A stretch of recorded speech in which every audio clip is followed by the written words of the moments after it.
Renata, un placer estar charlando con usted y la primera pregunta es si en este tiempo que estamos atravesando la tecnología nos sirve a los seres humanos o nosotros le servimos a la tecnología. Both. I think first, of course, we cannot imagine time without this technology. A lot of things got for better. But at the same time, you know, our lives are much more controlled and potentially manipulated, politically manipulated. We have seen that at the time of the scandal with Cambridge Analytica, but that continues in a rather, you know, hidden forms. We don't know how algorithms are working. The big data is in the hands of a few big companies in Silicon Valley. And the big platforms, you know, like Meta, X, former Twitter, and similar, they actually ignore any attempts to regulate their activity and also in a way to get it a bit smaller. You know, what we have now, we have these really enormous conglomerates, and that started legally already in the 80s when in the United States the antitrust laws, you know, the laws which were sort of before prohibiting, you know, big monopolies to be formed were abandoned. So I would say big monopolies in charge of a lot of data, authoritarian governments like China, you know, very much using this new technology for their own purposes of social control of their population, and a certain disbelief that is part of how we are dealing with information today. More and more we have the feeling that each of us should come to a conclusion about what is truth and what isn't by him or herself. So we have a disbelief in science, you know, disbelief in facts, identification with some influencers, not necessarily scientists or people who have worked long and hard on some issue. And this disbelief is opening the door to authoritarian leaders. Today's authoritarian leaders don't believe that people will kind of believe them, that they will identify with them. But they thrive in a total disbelief. The fact that they don't believe in anything. Like if you look at Russia, in Russia, the question, is there war or not? You know, what's that military operation? And also the whole kind of a question, who attacked whom?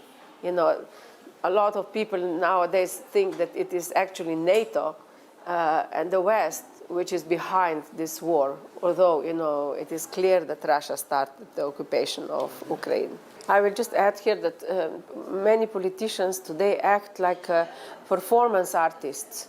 You know, they change their style, they change how they address people. Like if you look at Putin, he sometimes dresses like a hunter, then as a sports person, then a tsar, then a businessman, you know, kind of a rough guy, you know. And you see that, you know, this performance goes together with the fact that today we live in a time of kind of constant apparitions, fantasies, which is, you know, why what is true and what isn't is kind of so important, you know, because people in some way have such doubt that even when it comes to long agreed truths or facts, like that our Earth is round, you know, we now have people who actually believe the opposite, that it is flat and that it is a conspiracy theory convincing us that it's round. Y la pregunta a continuación es,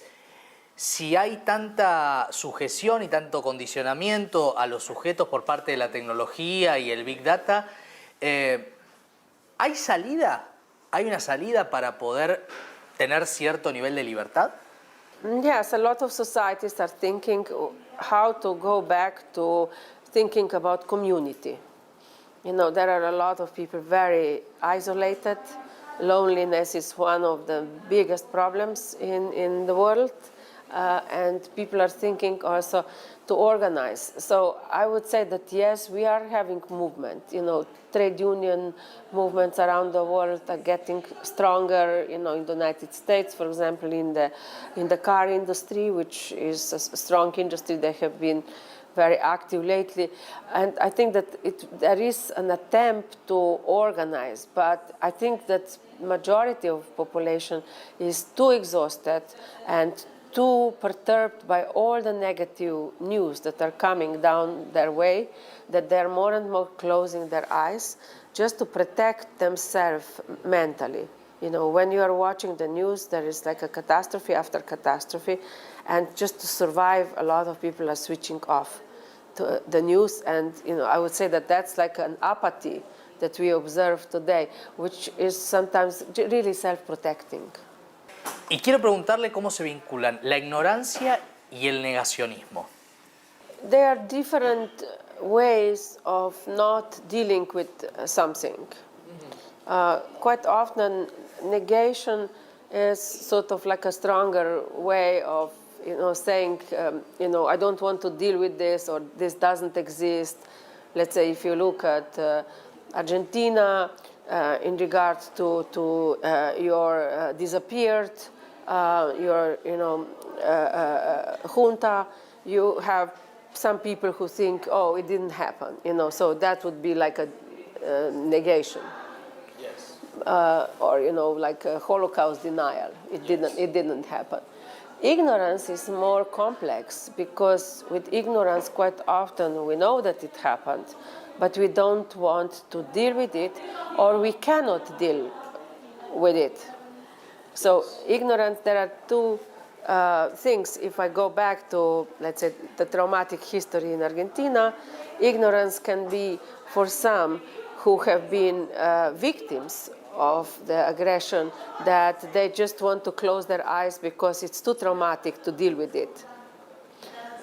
In the World War II, people observed that people who were in concentration camps, often after, when they came out of concentration camp, didn't want to talk about what experience they had. So they ignored something that was too traumatic to put in the words.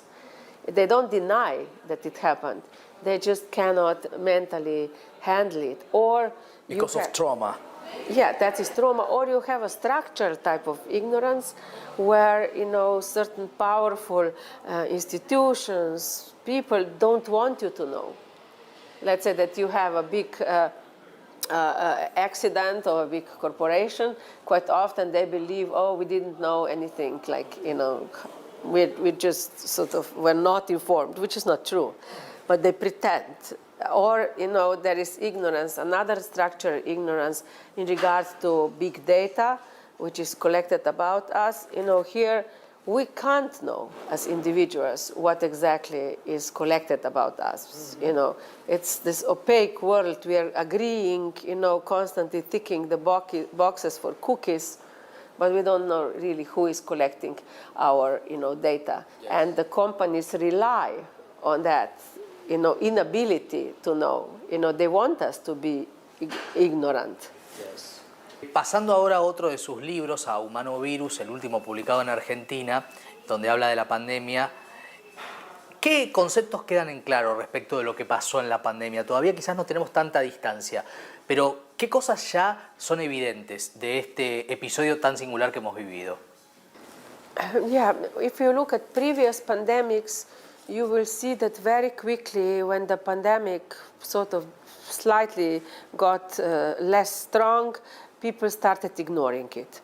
And, with Spanish flu, also with HIV, some people were even, kind of risking to be infected, or playing like a Russian roulette.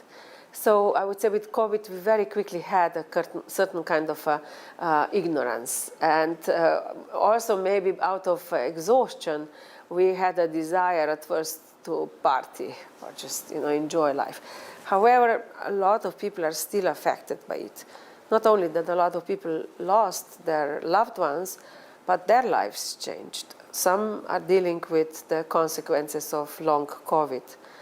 Others, however, are dealing with psychological problems, and especially young population, the ones that have been locked down and couldn't be schooled in person for a long time. They are only now, I would say, slowly coming out of this trauma. But my sad feeling is that we didn't learn anything from this pandemic. We did not prepare ourselves to, tackle the future pandemics, which definitely will come. We did not organize a world system of sharing vaccines, in an affordable way. We dealt with copyrights, with trademarks, patents, which prohibited poor countries to do their own vaccines, while we should say that the main vaccines like Moderna in the United States, but Pfizer also in Europe, and AstraZeneca in Britain benefited tremendously from the state research funding. So the states should have done everything to make these vaccines available for a very reasonable price, and also to lift the patents so that other poor countries could make them.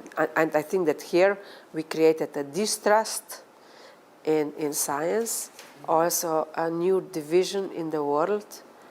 And what we also see is a certain kind of increase of people who do not believe in vaccines. So I'm very pessimistic how we will handle the next pandemic when it comes. No lesson was learned from this one. Las redes sociales tienen un crecimiento de los discursos violentos minuto a minuto.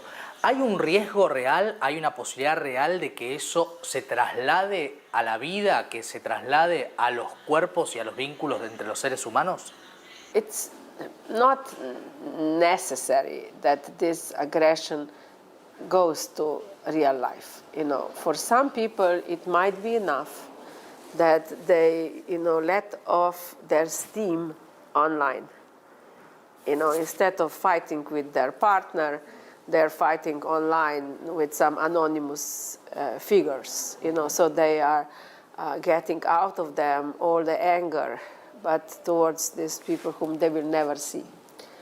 My fear is that what we are observing is an enjoyment in imposing violence, in provocation, and also in sort of triggering anger on the other side. For people who are not having the same political or other beliefs. And we are also observing quite a number of people who are enjoying in chaos, who are thinking that the world as we know it should come to an end, and that a smaller group should start anew, like a reset of society. In an interesting way, some of the people here in Argentina were telling me that they are supporting Milei because he presents such a possibility of a reset. So it's not identifying with some positive ideas with the plan, it's identifying with chaos. And out of this chaos, there is a wish that maybe a change happens. So people are very exhausted from status quo, from like a long exhaustion, with economic crisis here, political crisis, and so on. And sometimes there is this kind of feeling of let's steer everything down, and then what happens, happens. So there is a desperation behind the violence that we see online, and an enjoyment, unfortunately, an enjoyment in provoking someone who doesn't share your political beliefs to respond to you with anger. When they respond with anger, you get recognition. Renata, muchísimas gracias por haber estado con nosotros. Thank you.